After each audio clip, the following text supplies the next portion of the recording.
السلام علیکم دوستو، آج میں آپ کے لیے لے کے حاضر ہوئی ہوں عقل و شعور میں نہ آنے والی، برسوں ذہن سے محو نہ ہونے والی حقیقی شاہکار کہانی اندھیرا ایکسپریس۔ میں نے بامشکل آنکھیں کھول کر سر کو دونوں ہاتھوں سے تھاما اور گلے سے اٹکے ہوئے سانس کو باہر خارج کر دیا۔ دماغ میں دھماکوں کا سلسلہ ایسا چل نکلا جیسے بارودی سرنگ میں یک کے بعد دیگرے دھماکے ہوتے ہیں۔ رات کا کھانا کھایا پیا، منہ کے راستے باہر نکلنے کی تیاری کرنے لگا۔ میں نے عجلت کے عالم میں قریب رکھے سلیپر پہنے اور باتھ روم میں گھس گئی۔ واش بیسن میں سب کچھ اگل دینے کے بعد کچھ اطمینان محسوس ہوا اور میں نے کمرے کے ساتھ واقع کچن میں داخل ہو کے چولہے پہ چائے کا پانی رکھ دیا۔ گزشتہ رات تک میری طبیعت خراب نہیں تھی، مجھے اچھی طرح یاد تھا میں نے کھانے کے بعد ایک گلاس میں الائچی ملا دودھ پیا تھا۔ عشاء کی نماز پڑھ کر مجھے دوبارہ بھوک لگی۔ میں نے ایک گلاس مزید دودھ میں الائچی ڈالی اور ٹیرس پہ چہل قدمی کے دوران مختلف وظائف کر کے آرام گاہ میں آ گئی۔ میری طبیعت حشاش بشاش تھی۔ بستر پہ لیٹنے کے بعد میں نے سورہ ملک کا ورد کیا۔ یہ سب میرے روز کے معمولات کا ایک حصہ تھا۔ مجھے نیند بہت اچھی آئی، تاہم غیر یقینی طور پر فجر کے وقت میری آنکھ نہ کھل سکی۔ یہ میری 45 سالہ زندگی میں پہلی دفعہ ہوا تھا۔ میں نے 10 سال کی عمر میں 5 وقت کی نماز پڑھنا شروع کر دی تھی اور جوانی میں قدم رکھنے کے بعد تہجد پڑھنا میرے معمول کا حصہ بن گیا تھا۔ گزشتہ رات تہجد کے علاوہ فجر کے وقت بھی میری آنکھ کھل نہیں پائی۔ میں نے کھولتے ہوئے پانی میں حسب ضرورت پتی اور چینی ڈال کے گیس کو مزید کھول دیا۔ دودھ والی چائے کے متعلق سوچنے پر بھی مجھے دوبارہ اکائی کا احساس ہونے لگا۔ میں نے سٹنگ روم میں لگی ہوئی گھڑی پہ نگاہ دوڑائی۔ مجھے اپنے ہاتھوں کے طوطے اڑتے ہوئے محسوس ہوئے۔ دن کے 12 بجنے والے تھے۔ فجر اور تہجد نہ صحیح 7 بج کر سو کر اٹھنا میری مجبوری تھی۔ 9 بجے اکیڈمی کی کلاسوں کا آغاز ہوتا تھا اور 8:30 بجے تمام اساتذہ عمارت میں حاضری دیتے تھے۔ میں عموماً 8 بجے اپنے اپارٹمنٹ سے باہر نکل جایا کرتی تھی۔ اکیڈمی کی بس 8:05 پر مجھے بس اسٹاپ سے اٹھاتی تھی اور 8:20 پر اکیڈمی کے سامنے اتار دیتی تھی۔ 12 بجے کا مطلب یہ تھا کہ میں نے آج کی تمام کلاسیں مس کر دی تھیں۔ یہ میرے ساتھ کیا ہو رہا تھا؟ میں نے قہوے کو کیتلی میں منتقل کیا اور کیتلی کو اٹھا کر سٹنگ روم میں آ گئی۔ ٹیلی فون کے پاس سے گزرتے ہوئے میں نے کیتلی کو سائڈ ٹیبل پہ رکھا اور اکیڈمی کے معلوماتی آفس کا نمبر ڈائل کیا۔ دوسری طرف سے رضوانہ کی آواز سنائی دی، ملک حیات اکیڈمی، آپ نے کس سے بات کرنا ہے؟ میں نے اس سے معذرت کرتے ہوئے طبیعت کی ناسازی کے متعلق بتانے کی کوشش کی۔ تب وہ بات کاٹتے ہوئے مسرت بھرے لہجے میں بولی، ٹیچر بسمہ، مجھے آپ کی آواز سن کے نہایت مسرت ہو رہی ہے۔ یقین جانیے 1 ماہ کی یہ دوری میرے لیے سہانے روح بن کے رہ گئی تھی۔ آپ جانتی ہیں اکیڈمی آف ہونے کے بعد میں آپ سے قرآن شریف کی تفسیر کی کلاسیں لیتی تھی۔ آپ کے چلے جانے کے بعد وہ کلاس نہایت متاثر ہوئی۔ میں نے حیرت بھرے لہجے میں پوچھا، کیا میں نے کل اکیڈمی کی کلاسوں میں شرکت نہیں کی؟ شاید مجھے اعزازی طور پہ خصوصی انعامات سے نوازنے کی بات چیت بھی ہوئی تھی۔ رضوانہ کی آواز سنائی دی، یہ تو 1 ماہ پہلے کی بات ہے۔ اس دن غیر متوقع طور پہ آپ کا استعفیٰ موصول ہوا۔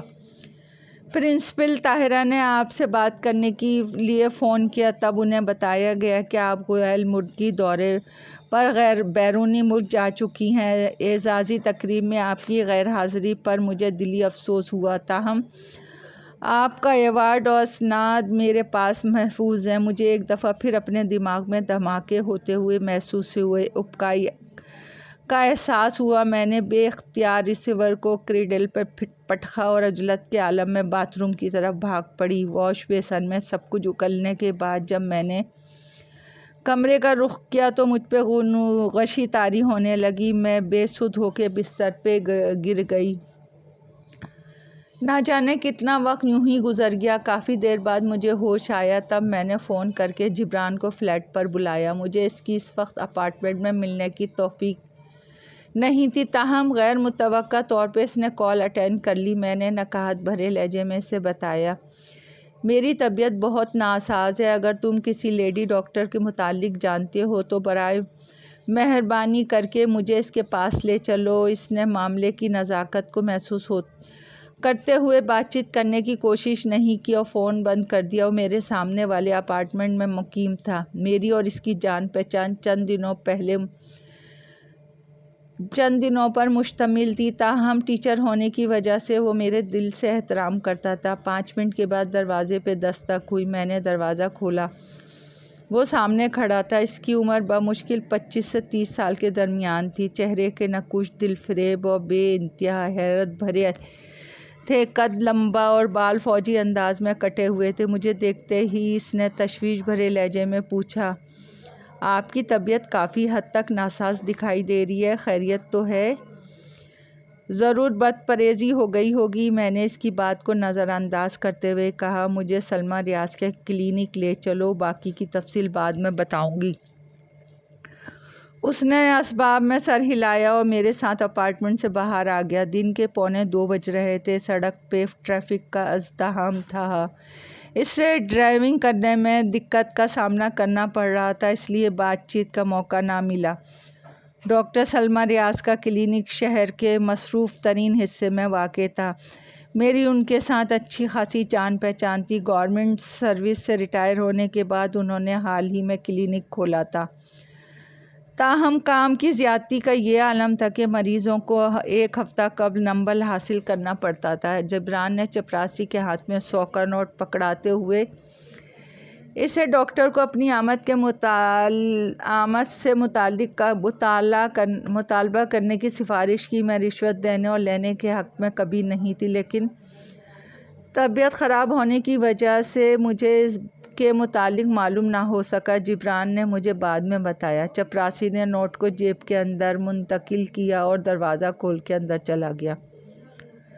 کچھ دیر بعد اس نے باہر آ کے ہمیں اندر جانے کے لیے کہا۔ ہم نے کمرے کے اندر قدم رکھ دیا۔ ڈاکٹر سلمیٰ 55 سے 60 کے درمیان قدم رکھتی ہوئی نہایت قابل رشک صحت کی مالک تھیں۔ چہرے پہ دبی شیشے والی عینک شخصیت میں رعب و دبدبے کا باعث تھی۔ مجھے اندر داخل ہوتا دیکھ کے شفقت بھرے لہجے میں مسکراتے ہوئے بولی، آج غیر متوقع طور پہ تمہیں کلینک میں دیکھ کر مجھے حیرت محسوس ہو رہی ہے، تاہم 3-4 دن پہلے قبل میں نے اپارٹمنٹ فون کیا تھا تو مجھے بتایا تم غیر ملکی دورے پر بیرونی ملک گئی ہوئی ہو۔ میں سر کو دونوں ہاتھوں میں تھام کر کرسی پہ بیٹھ گئی۔ ڈاکٹر نے پریشان کن نگاہوں سے میری طرف دیکھا۔ جبران نے بتایا، میری طبیعت ناساز ہے اور مجھے شدت کے ساتھ علاج کی ضرورت ہے۔ ڈاکٹر نے آگے بڑھ کے میری نبض چیک کی اور مجھے قریب رکھے ہوئے بینچ پہ لیٹ جانے کے لیے کہا۔ ان کے چہرے پہ نہایت تشویش بھرے تاثرات تھے، تاہم میں نے کچھ پوچھنے کی کوشش نہیں کی۔ چیک اپ کے بعد میں نے مجھے کرسی پہ بیٹھنے کے لیے کہا، پھر کاغذ پہ چند ٹیسٹ لکھ کے جبران کے حوالے کیے اور مجھ سے مخاطب ہوتے ہوئے بولیں، قبل از وقت کچھ کہنے سے پہلے اگر ٹیسٹوں کی رپورٹ کا انتظار کر لیا جائے تو میرے خیال میں بہتر ہوگا۔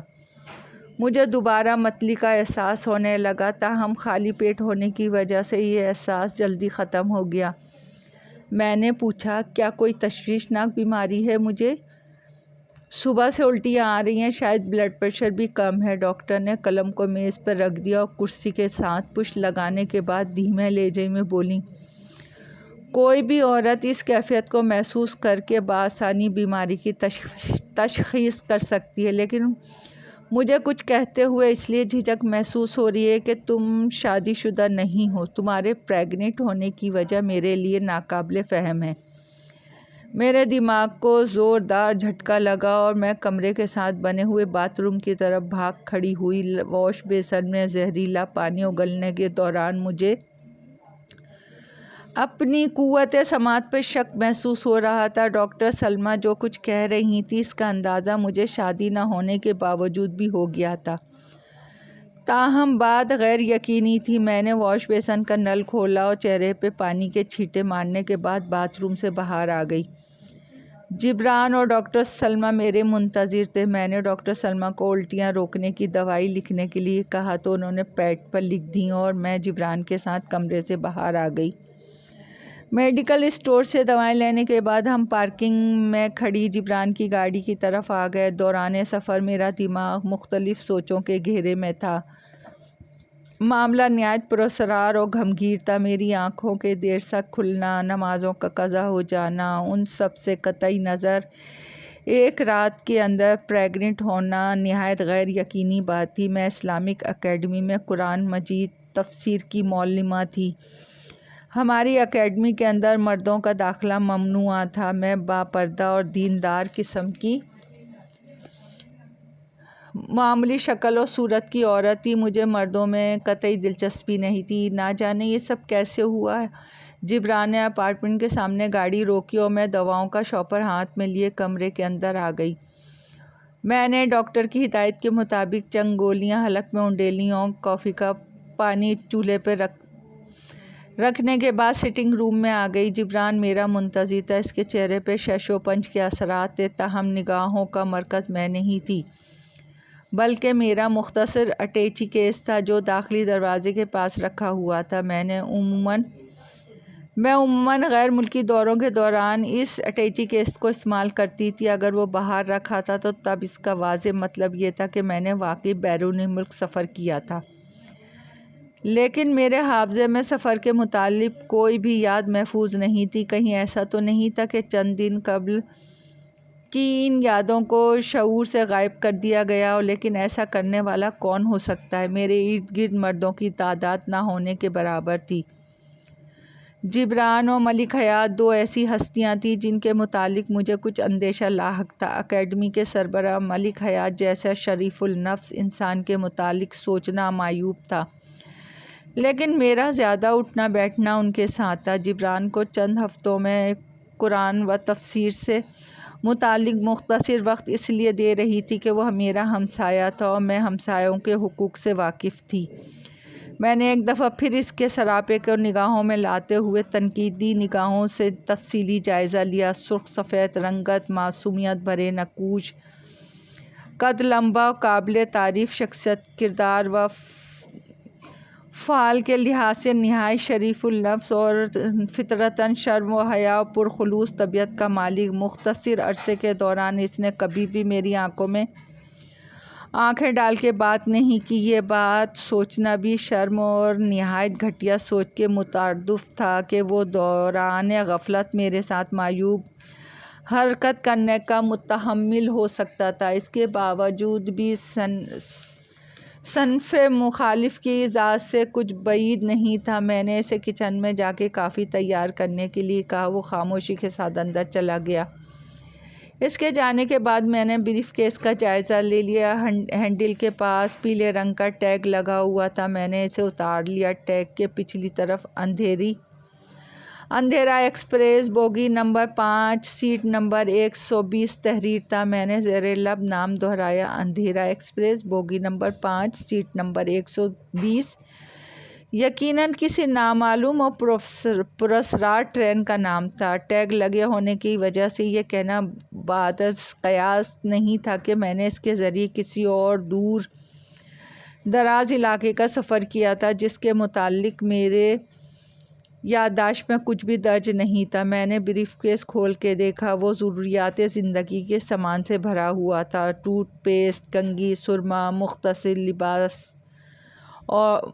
اور دوران سفر پڑھنے والی کتابوں کا مجموعہ۔ کپڑوں کو الٹ پلٹ کرنے پر مجھے ایک مختصر کاغذ پہ چند الفاظ کی صورت میں نامعلوم ایڈریس ملا۔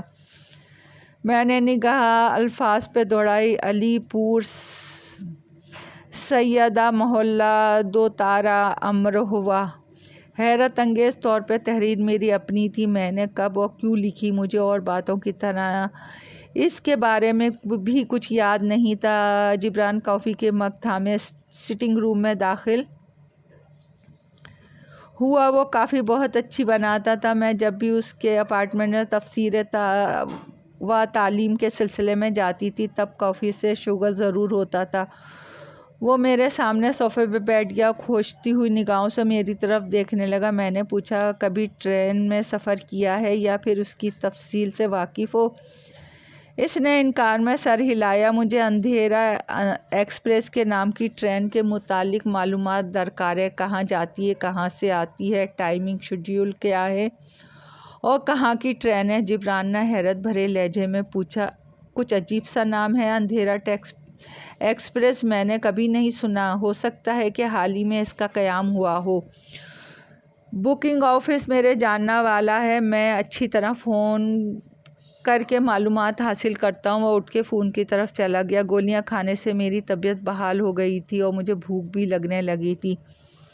میں نے صبح سے کچھ نہیں کھایا تھا۔ جبران نمبر ڈائل کر رہا تھا۔ میں نے اسے فون سے فارغ ہونے کے بعد اپارٹمنٹ کی عمارت سے متصل ریسٹوران سے کھانا منگوانے کے لیے کہا اور وضو کرنے کے بعد باتھ روم میں آ گئی۔ ظہر کی نماز کا وقت گزرتا جا رہا تھا۔ میں نے نہایت اہتمام کے ساتھ وضو کرنے کے بعد نماز ادا کی اور مختصر تسبیح سے فارغ ہو کے سٹنگ روم میں آ گئی۔ جبران میرا منتظر تھا۔ وہ کھانے کا آرڈر دے چکا تھا۔ میں نے تفہیمی لہجے میں پوچھا، ٹرین کے متعلق کچھ معلوم ہوا؟ اس نے انکار میں سر ہلاتے ہوئے بتایا، نہیں، تاہم ایک اسٹیشن ماسٹر سے میری جان پہچان ضرور ہے جو ہمیں بہتر معلومات مہیا کر سکتا ہے۔ وہ ریٹائر ہو چکا ہے اور نوحی علاقے میں رہائش رکھتا ہے۔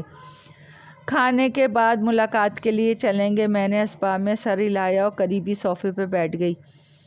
جبران بہت بڑے جاگیردار کی سوتیلی اولاد تھا۔ شہر پڑھائی کی نیت سے آیا تھا، تاہم دل اچاٹ ہو جانے کی وجہ سے کالج کو خیر و باد کہہ کے دینی تعلیمات میں دلچسپی لینے لگا اور میرے دل سے قدر کرتا تھا۔ کھانے کے بعد ہم اس گاڑی میں بیٹھ کر عمارت سے باہر آ گئے۔ اس کی واقفیت جس اسٹیشن ماسٹر سے تھی، اس کی رہائش شہر سے باہر کسی چھوٹے سے گاؤں میں تھی۔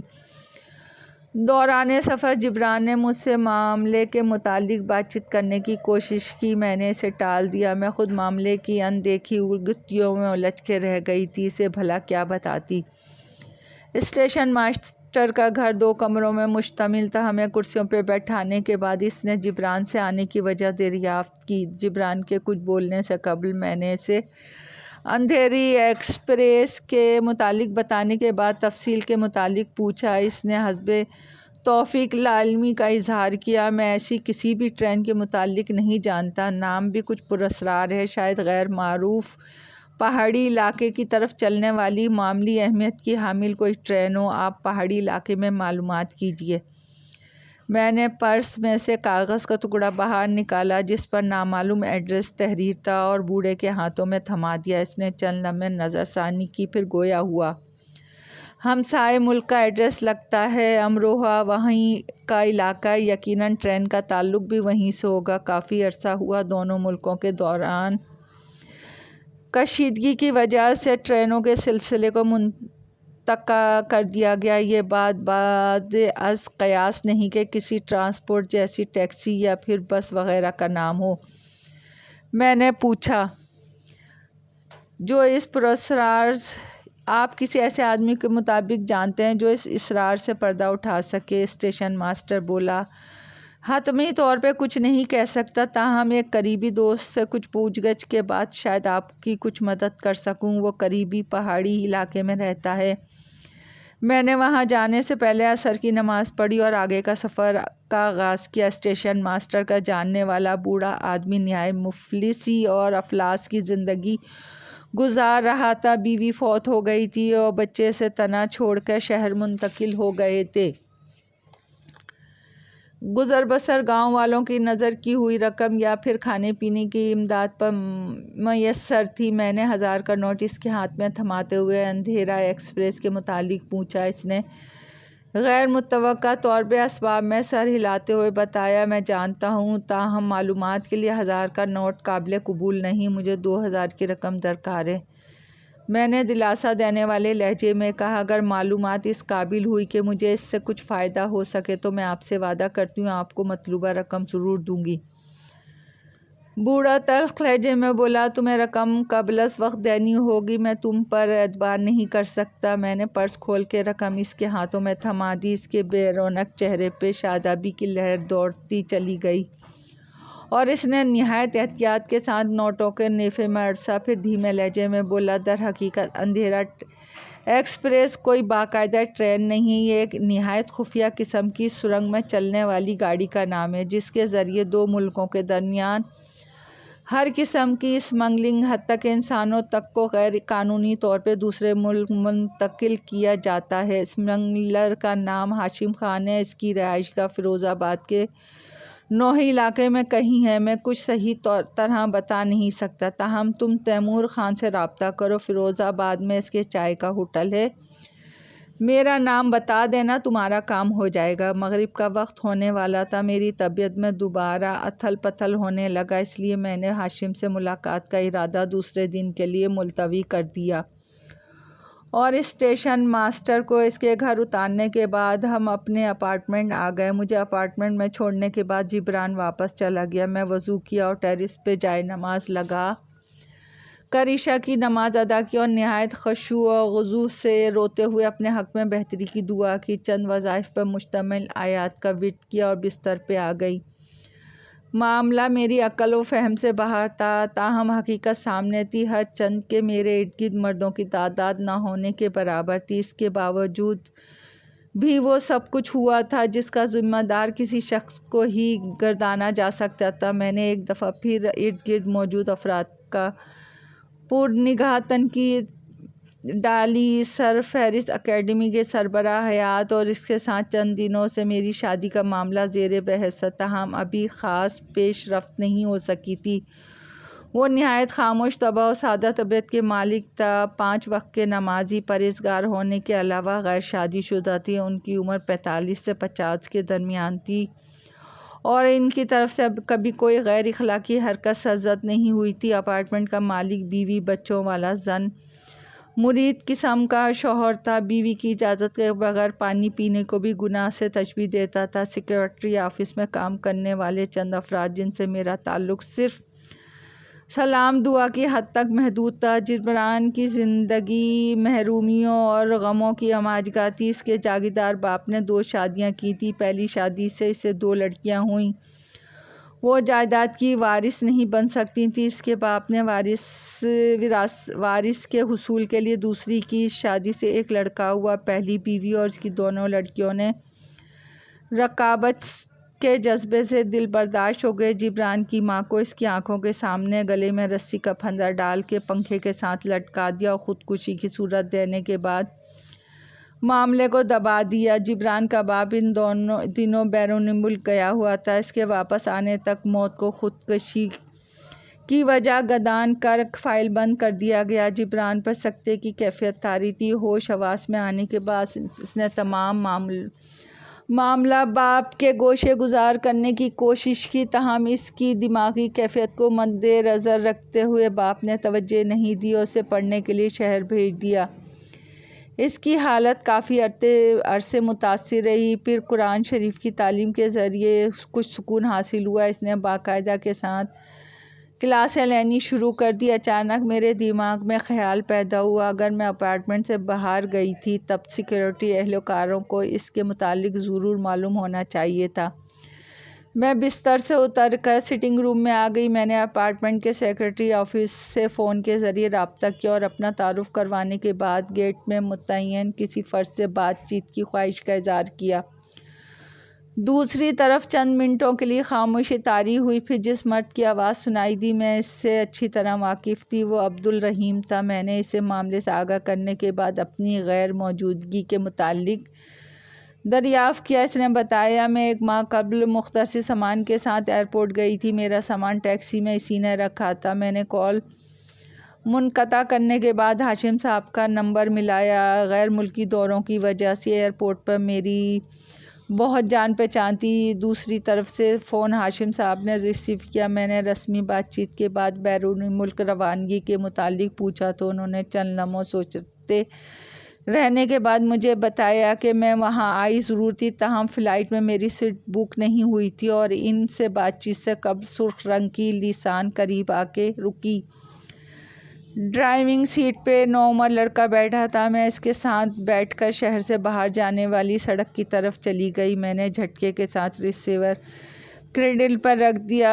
سرخ لیسان جبران کے پاس تھی۔ اگر وہ مجھے بیرون ملک لے کے گیا تھا تب حتمی طور پہ معاملے میں ملوث تھا۔ میں نے دوبارہ اپارٹمنٹ کے سیکریٹری آفس کا نمبر ملایا، ان سے جبران کی غیر حاضری کے متعلق دریافت کیا۔ دوسری طرف سے دماغ کو جھنجھوڑ دینے والا انکشاف ہوا۔ وہ 1 ماہ قبل میرے جانے کے بعد باہر گیا۔ اس کی واپسی گزشتہ رات میرے آنے کے ساتھ ہوئی۔ میں نے ریسیور کو کریڈل پہ پٹخ دیا اور بستر پہ لیٹنے کے بعد پھوٹ پھوٹ کے رونے لگی۔ یہ بے بسی کے آنسو تھے۔ میں نے زندگی میں پہلی دفعہ کسی مرد پہ اعتبار کیا تھا اور اس کا خمیازہ مجھے اپنی عصمت کھو دینے کی صورت میں ملا تھا۔ میری دماغی کیفیت اعتدال پہ نہیں تھی۔ مجھے کسی مستحکم سہارے کی اشد ضرورت تھی جسے میں دل کی کیفیت بتا کے دماغ کا بوجھ ہلکا کر سکتی، لیکن میرے ارد گرد ایسا کوئی نہیں تھا، اس لیے بے اختیار روتی رہی تاکہ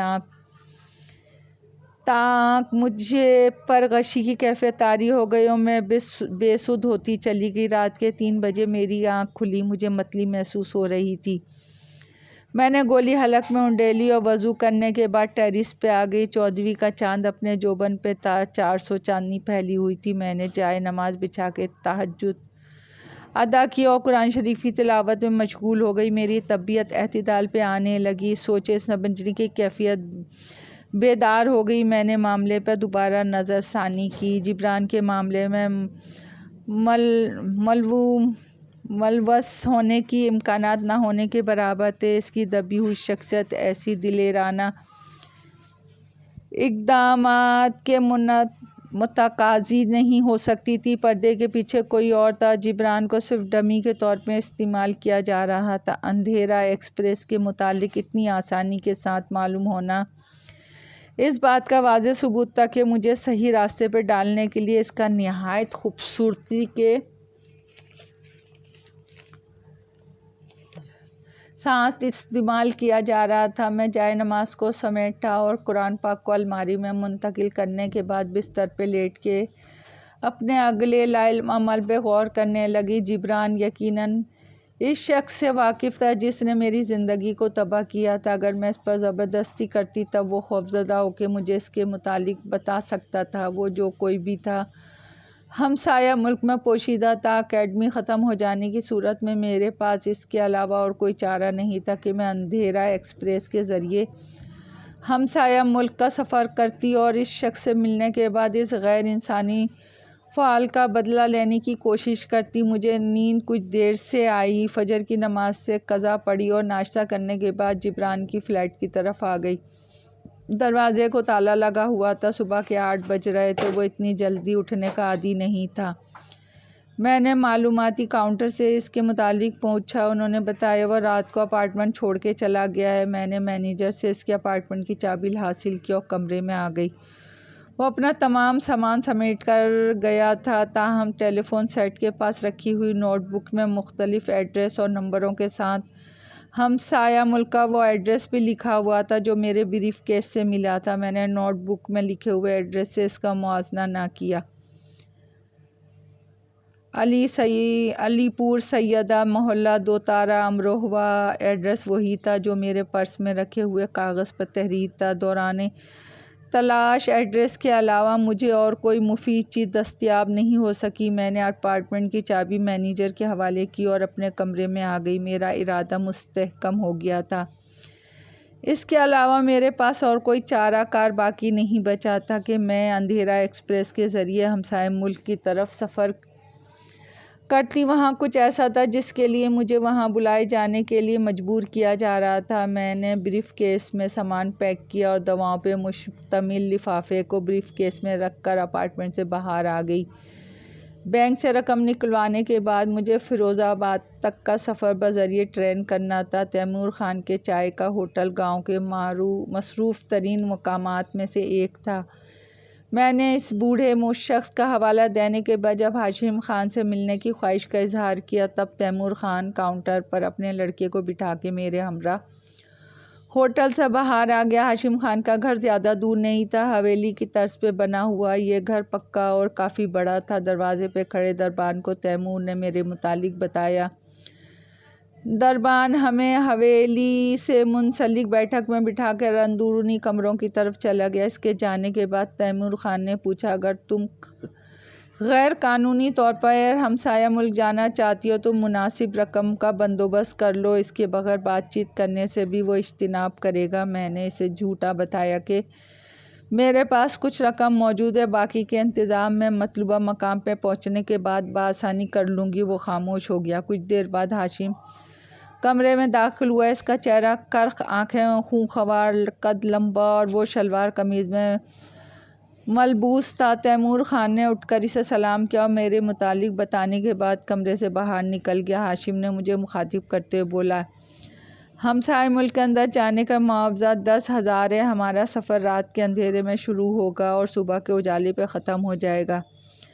ابھی دن کا 1:30 بجا ہے۔ فیروز آباد میں کوئی قابل رخص ہوٹل نہیں ہے، اس لیے میری حویلی کے اندر بنے ہوئے کمرے کا کرایہ ایک دن کے حساب سے مطابق 500 روپے ہوگا، کھانے پینے کے اخراجات کے علاوہ ہے۔ میں نے اس بات کو نظر انداز کرتے ہوئے پوچھا، سرنگ میں سفر کے بعد تم مجھے کہاں اتارو گے؟ ظاہر ہے ویرانے میں اتارنے کی صورت میں مجھے مشکل درپیش آئے گی۔ اس نے بتایا، محترمہ، سہولیات رقم کو مد نظر رکھتے ہوئے دی جاتی ہے۔ بارڈر سے مزید آگے آپ جہاں جانا چاہیں گی میرے آدمی آپ کو وہاں سے لے جائیں گے۔ اس کا مطلوبہ معاوضہ آپ کو ملکی کرنسی میں ادا کرنا ہوگا۔ میں نے کچھ اور سرسری معلومات کے متعلق بات چیت کی اور حویلی میں بنے صاف ستھرے کمرے میں آ گئی۔ کمرے میں چارپائی اور کرسی کے علاوہ باتھ روم کی سہولت بھی موجود تھی۔ میں نے وضو کیا اور ظہر کی نماز ادا کی۔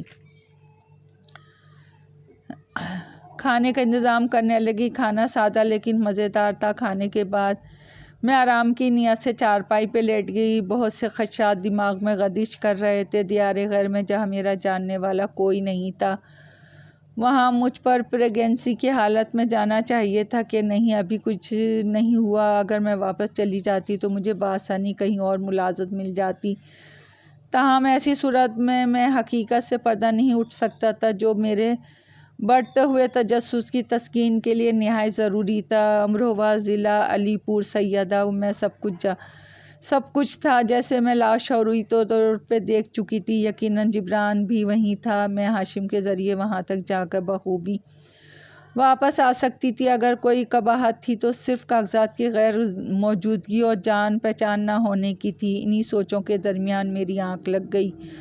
ہلکی دستک کی آواز پہ آنکھ کھلی۔ میں نے چارپائی سے اتر کر دروازہ کھولا۔ ہاشم خان سامنے کھڑا تھا۔ اس کے ہمراہ 2 خواتین اور بھی تھیں جن کے ہاتھوں میں سربند ڈبے تھے۔ ہاشم خان نے اندر داخل ہونے کے بعد مجھ سے پیشگی معاوضے کا تقاضا کیا۔ میں نے رقم اس کے حوالے کر دی۔ اس نے پیچھے کھڑی ہوئی عورتوں کی طرف اشارہ کرتے ہوئے مجھے بتایا، یہ آپ کو بھیس بدلنے کے لیے ملبوسات و میک اپ کا استعمال کریں گی، ان سے تعارف کیجیے گا، تاہم آپ پر آنے والے اخراجات معاوضے میں شمولیت نہیں رکھتے۔ اس نے عورتوں کو اشارہ کیا، وہ ڈبوں کو کھولنے لگی۔ ہاشم خان نے کمرے کے دروازے کی طرف جاتے ہوئے مجھے روانگی کے وقت سے مطلع کیا، پھر باہر نکل گیا۔ میں نے عورتوں کی طرف دیکھا۔ وہ ڈبوں سے سفید رنگ کی ساڑیاں، اسپنج کی جوتیاں اور ہمسائے ملک کی کرنسی باہر نکال رہی تھیں۔ میں نے اپنے ساتھ لائی ہوئی رقم کے ساتھ کرنسی کو تبدیل کیا اور ساڑی باندھنے کے بعد چپلیں پہن لیں۔ انہوں نے رقم کو محفوظ رکھنے کے لیے ہمسائے ملک کا بنا ہوا مختصر پرس میرے حوالے کیا اور کمرے سے چلی گئی۔ میں نے کلائی پہ بندھی ہوئی گھڑی پہ نگاہ دوڑائی۔ مغرب کا وقت ہونے والا تھا۔ ساڑی میں الجھن محسوس ہو رہی تھی لیکن مجھے اس کی عادت کو اپنانا تھا۔ عورتوں نے جانے سے پہلے مجھے بتایا کہ میرا موجودہ بھیس ایک ہندو بیوہ کا ہے جو سندر تلک اور چوڑیوں سے محروم ہوتی ہیں۔ سفید کپڑوں کے علاوہ اور کسی بھی قسم کا لباس زیب تن کرنے پہ اسے ممانعت ہوتی ہے۔ اس لیے مجھے ان باتوں کا وہاں لحاظ رکھنا ہے۔ میں نے وضو کیا اور مغرب کی نماز ادا کرنے کے بعد چند وظائف جس پہ مجھے عبور حاصل تھا کرنے کے بعد روانگی کا انتظار کرنے لگی۔ 8 بجے دروازے پر دستک ہوئی۔ میں نے دروازہ کھولا۔ دونوں عورتیں میری منتظر تھیں۔ انہوں نے روانگی کی اطلاع دی۔ میں نے ساڑی کے اوپر برقع پہنا اور دونوں کے ساتھ حویلی سے باہر آئی۔ دروازے کے پاس تانگا کھڑا تھا۔ عورتوں نے مجھے اس میں بیٹھنے کے لیے کہا۔ میں برقعے کو سنبھال کے پیچھے والے حصے میں بیٹھ گئی۔ کوچوان نے گھوڑے کو چابک دکھایا اور گھوڑا ہوا سے باتیں کرنے لگا۔ رات اندھیری تھی۔ پہاڑی علاقوں میں ہوں کا عالم طاری تھا۔ بھیڑیوں کی چلانے کی آواز وقفاً فوقتاً آوازوں کے علاوہ اور کوئی آواز سنائی نہیں دے رہی تھی۔ ارد گرد کا منظر اندھیرے میں پوشیدہ تھا۔ مجھے اس سے کوئی سروکار نہیں تھا۔ میں ارادے کی تکمیل کے لیے سب کچھ کرنے کے لیے آمادہ تھی۔ دوستو، ابھی کہانی جاری ہے۔ اگلا حصہ کل سنیے گا۔ آپ کی دعاؤں کی طلبگار۔